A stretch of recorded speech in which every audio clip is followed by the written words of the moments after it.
থানার সম্মানিত সভাপতি মোহাম্মদ ইকবাল হোসেন ভাই সহ বিভিন্ন ওয়ার্ডের সভাপতি, সেক্রেটারি এবং সামনে উপস্থিত ভাইরা, আজকে আমাদের এই উঠান বৈঠকের একটা অন্যতম উদ্দেশ্য হচ্ছে বাংলাদেশ জামাত ইসলামী গত 16 বছর ধরে যে আমাদের যে উপরে স্টিম রুলার চালানো হয়েছে, যে নির্যাতন করা হয়েছে, আমাদেরকে যে মাঠে ময়দানে কাজ করতে, আমাদের ইসলামী আন্দোলনকে ব্যবহার করতে যে বাধা দেওয়া হয়েছে, আজকে আমরা এরকম গলিতে গলিতে মাঠে ময়দানে আমাদের বিভিন্ন প্রোগ্রামের মাধ্যমে জানিয়ে দিতে চাই, বাংলাদেশ জামাত ইসলামী এখন পর্যন্ত শেষ হয়নি।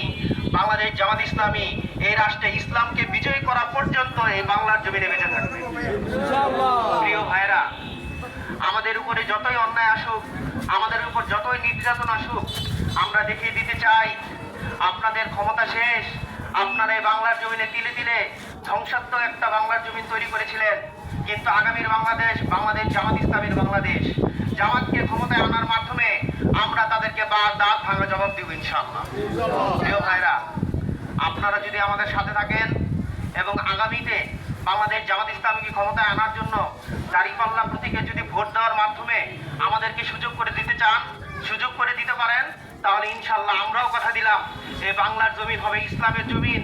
এই বাংলাদেশের সকল স্তরে কোনো ধরনের চাঁদাবাজি, জুলুম, নির্যাতন, দুর্নীতি, নিপীড়ন কোনো কিছু থাকবে না ইনশাআল্লাহ।